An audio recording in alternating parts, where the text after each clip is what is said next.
And I got my own bag, so I don't take no riff rap. I cheat back and I steal shit. Tell them you invested, I'm on the lease and you pay the rent. I fuck you good and feed you grits. Hey cherry pies. I don't know if I'm going to make this a series because I did not expect Martin to have this many episodes per season. It's stressing me out. But basically, when I first started watching Martin, I wanted to analyze the relationship between Martin and Pam and see if there truly was anything there. And what should the relationship be between your homegirl and your man? Should they be like brother and sister? Should they like each other? Should they dislike each other? If they do, is there something underlying there? Does your partner potentially like your friend and that's why he's mean to her? Or does your friend not like your partner because he's not good enough? Or does it not matter? Should you be able to balance these relationships? How close is too close? And what's not close enough? When does it become jealousy or spite, or you just don't want this person around me because they might want better for me than you do? But as I've watched Martin and I've gotten through season one, which is 20 plus episodes, I've seen some deeper conversations I do want to have on dating while black, but especially dating for marriage and just how black relationships are shown to the public and the dynamic of Martin, Gina, and their friend group, and why he was even dating Gina, in my opinion. So, starting with season one and episode one, Martin tells his mom that he's marrying Gina as soon as he gets money. That's how we're opening the show. What I also want to point out from this clip is that something a lot of black women deal with dating black men is the mama's boy, or the jealous mother-in-law, or the mother who doesn't think that you're good enough, period, and how they'll sabotage your relationship with their son based off of the relationship they wanted, or putting their son on this pedestal to where he can do no wrong and it makes him not be accountable for being a good partner to you. That's the premise right there. As soon as Martin gets some money, he is marrying Gina. That is his intentions. This is a man with the intent to marry. Um, and Martin's mother tells Martin that if Gina is spending the night, that she should pay rent. Martin has a radio show and Gina is a corporate baddie. They both have their own apartment, so it's kind of weird that Martin's mother would say, hey, if Gina's spending the night here, she need to be paying rent. It kind of already shows that Martin is a mama's boy, and how black mothers will kind of try to interrupt and sabotage you. So Gina and Pam work together, and Gina and Martin are in a public relationship to the point where at her job she has all of her coworkers listening to the show. So everybody knows Martin and Gina are together. They are a thing and they are dating towards marriage. So as her coworkers and everybody are listening to the show, Martin decides to publicly embarrass Gina, not just in front of her coworkers, but on his radio show that is broadcast to all of the city. And when he publicly embarrasses her, Pam had just warned her about Martin and had said, you know, you give a man a chance, he will embarrass you. So on day one, Pam kind of already saw through Martin, but it's like, this is her man. So Martin says that Gina jumps when he says jumps. Um, and his expressions of love and his mother put him on a pedestal all turned out to be ownership, as he proceeds to basically say, well, oh, I have Gina in check. So his idea of what makes Gina wifey material from this first episode is that he has her in check and she jumps when he says jump. Martin won't give her the respect of a private conversation. When she comes over to confront him about this, he won't even give her a private conversation. All his friends are there. And to me, this kind of expresses how men consider how much a woman will suffer as them proving their love. So that first episode was showing Gina having to be embarrassed at her job, like, oh, it's okay. Gina having to be embarrassed at the fact that she spent the night and his mom showed up. Um, Gina having to be embarrassed by his friends once they were there and trying to talk to him about how she was embarrassed. And I guess at some point, Martin decides, I'm going to give this girl her private conversation. But at this point, he's doing everything in his power to make her suffer. And it's weird because he's trying to prove something to the men around him. And I've spoken on this before too. Men don't have anything to prove to women. They only have to prove something, and they only have to impress other men to feel validated. They truly don't care what women think about them or how women feel about them, unless that woman is going to give them something or they want something from that woman. So they go into the room to have a private conversation about him embarrassing her, and Martin flips the script on her. He tries to get mad. He's like, F it. If you want to be mad about that, just go. And Gina does what every lady should. Perfect example. She does not react, and she get ready to go. And of course, he goes back on it. He folds because she knew her worth. He wanted to test if she knew her worth. He wanted to humble her. He wanted to knock her down, and he wanted to put her in a place. But Gina knew her worth, and she also knew that this small battle wasn't, honestly, it wasn't worth the bigger picture that she was working towards, which is marriage. And we're going to get into my summary of what marriage is, but I'm going to wait till we get to the end of the series to see if it lines up with my opinion that everybody settles in marriage. It is a contract, and you're deciding what you're willing to tolerate for what you're getting out of that. Okay. And for me, Martin, the dominance is an illusion. He wants to pretend to be the man. He asks Gina, can she act like he won the fight? Gina lets him do what he wants to do. But I feel like all that matters to Martin is that he secured his woman for the night. He truly wasn't apologetic, or he truly didn't care about disrespecting Gina, because it's something that he's going to continue to do.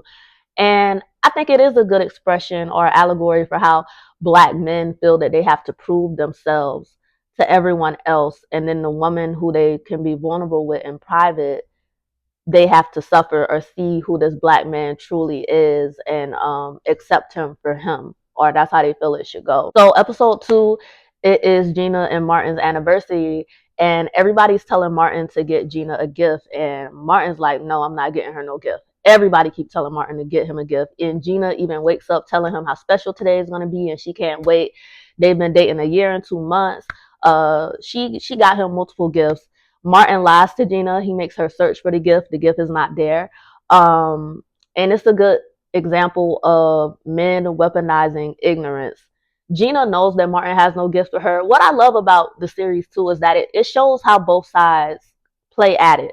Because in these situations, Gina will know what's going on and she won't get mad. Gina will not waste her energy. She reserves her feminine energy, and she lets Martin make a fool of himself. She doesn't help him make a fool of her by spazzing out or getting out of character. So Martin runs out to buy her something, but he leaves her for 2 hours and he ruins the night. And he comes back to lie to her more. And she put a lot of effort into the night. She cooked dinner. She got dressed up. She got him multiple gifts, like I said. And instead of him just being honest and saying, damn, babe, I didn't get you nothing, I'm going to get you something tomorrow. We'll go shopping. Let's enjoy the night. Like, I'm so sorry. I didn't know. He wasted her time and went out and did all of that. But when he did come back, he starts crying once again. Men will turn into children. And he knows he's wrong, but men don't want to take accountability. They would rather cry or turn on you and manipulate you and gaslighting you into thinking that you're the one who's wrong. They try to train you into that. But he makes it about the gift, knowing it's about wasting her time. And he ends up giving her the gift, and the gift is a footstool, which she had mentioned earlier. So it was kind of a thoughtful gift, even though it was last minute. But once again, she had to deal with a test. And I feel that the test was Martin not getting her a gift. After everybody had been telling him all day, get that woman a gift. Once again, he tried to knock her down instead of just giving her what she deserved. But instead of her feeding into it, she showed him how she wanted to be treated. And that could be a hit or miss when you're dating. But that's something I do believe in showing people how I want to be treated. If I like to get flowers, I don't have a problem getting flowers for somebody, because I want it to be reciprocated. It might not be flowers, but I don't mind getting a little something for somebody. If my man smokes cigarettes, then I'll give him a pack of cigarettes. Okay, something small like that. Episode 3, Tommy is a lover boy. Martin is getting dinner at Gina's place and he won't take her out. Gina is his cook, his host, his venting session. Men want to rant, but he cannot buy her flowers or take her out. Now Martin has a change of mind when his radio guests call him on like, "Oh, you're not romantic enough." So now he finally takes her out because now he's feeling threatened and jealous.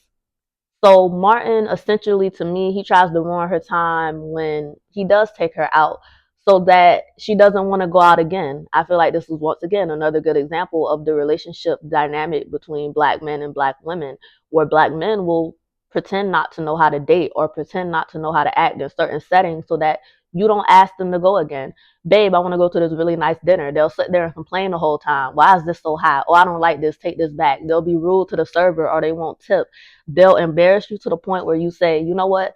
I am just fine with Netflix and chill.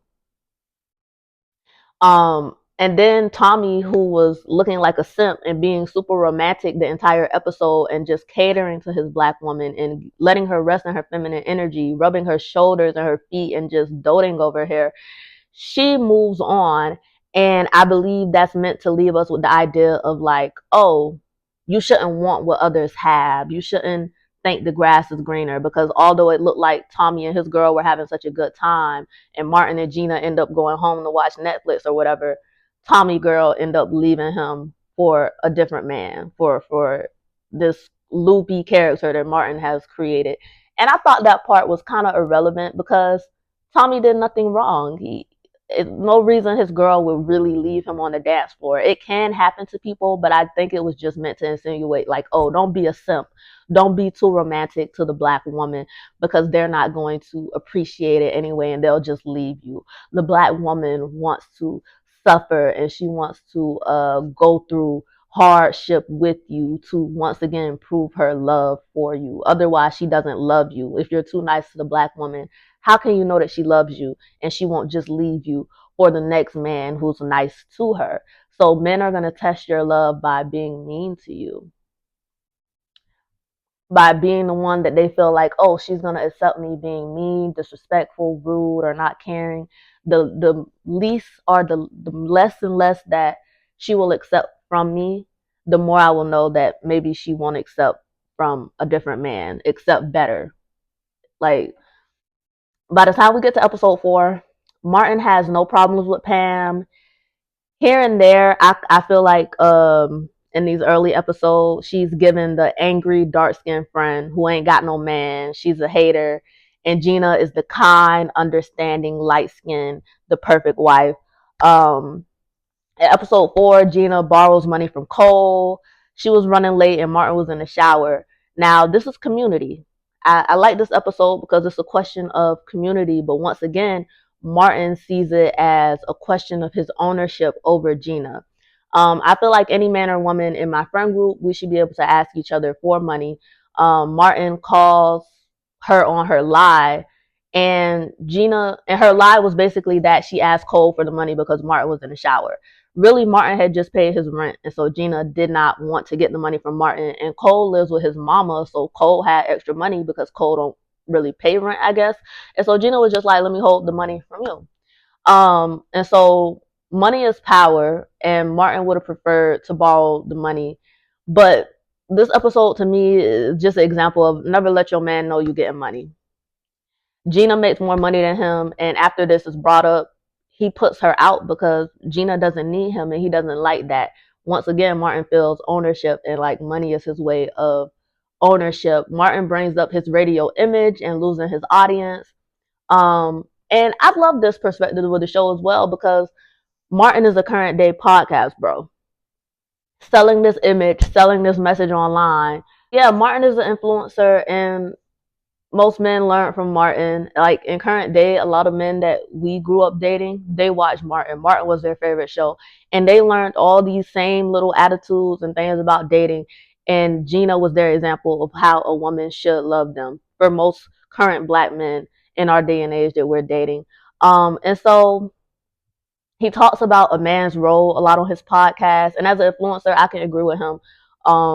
Sometimes you people will meet you and they expect you to portray what your online persona is, but that should always be separate from your personal and intimate life. Like, even though my brand is robbing men and beating them and abusing them and cheating on them, in real life, y'all, I am not cheating on my man. I'm doing everything else, but I ain't really cheating for real. I'll just be going on dates sometimes. But I that's just my brand, you know. I would never stray from that. I would never let my man go out and be like, Cherish never stole from me. Cherish is a great woman. She's so sweet. She cooks and she cleans. I would slap the hell out of him if he tried to ruin my brand like that. That would be crazy. So I felt Martin on that point. But what Martin does to combat this is, now everybody calling him broke and saying Gina make more money than him. He goes and gives money to other women. So these two old ladies are like having lunch, and he want to end the rumors that he's broke. So he started giving money to them. Once again, I feel like this is a great example of the black man. A black man will not pour into home, but he'll want to go to the club and prove to homeboys or other bitches. He'll buy cat and coochie, bottles, liquor, smoke. He'll do all of this to prove to other people. But to his actual woman, he does not feel he has to prove anything. And once again, I feel as if Gina did the right thing. She lies and says that she makes more money hourly because she works more hours than Martin or something like that. And she, she just gives Martin control. Gina picks her battles with Martin. And it's like she's a second mother. It's like Martin loves Gina because she is understanding. She plays that role of the second mother. Not all women are going to want to do that, but that is what Gina does. She picks her battles, and I think naturally Gina is very nurturing. Gina comes from a very good family. In the next episode, her family actually visits from Paris, and they're very uppity, and Martin is nervous to meet them. And so Gina, I think she grew up seeing what a successful marriage could be, and she's willing to work with Martin, but she wants something different for her marriage as well, which she kind of gets into and talks about once her parents come and she has to stand up for Martin. But Gina picks her battles.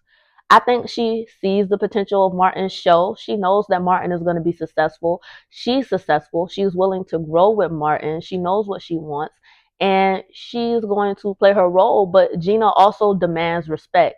At no point as we've gone through this has Gina allowed Martin to walk over her. Has she not confronted him? What Gina has not done is crashed out. I think Gina is a great example of, if you're going to date men, this is how you do it. This is how you keep control and power, by giving them a sense of false control. And that's something we talk about too, of like femininity and masculine energy and being submissive. When you're submissive, you are the one in control, because you're basically saying, I trust you and I'm gonna let you handle this. But do you know what will happen if you don't handle this accordingly? You will lose me. Like, I'm not submitting to you, you're really submitting to me, because I'm giving you the power to have this control. I'm telling you, hey, you know what? You're the man. You are the man. So you can handle this and you can handle that. And you got it, babe. And you, because that's what I want you to think. And I want you to go out there. She wants Martin to make more money. She wants Martin to have and do better for himself. She don't care that she make more money than Martin. I think she knows eventually they will be on the same level, making the same amount of money. But that hurts Martin's ego. Gina is more secure, and I think that also speaks on them coming from two different backgrounds. And so I do also like how two different backgrounds of the black family are represented. I have to watch some more to get into Martin's family, but that's that's what we got so far for season 1. That's through like episode 7. I'm gonna come back. We're gonna come back and we're gonna finish season 1. I'm gonna make this a series and go season by season. And I guess we'll just kind of do a theme for each season. So for this first season, I think the theme is definitely dating and black friendship and black relationships. And so we'll get into it. Love you, cherry pies. Ebony, you better tell them why you fuck with me, why you love my company.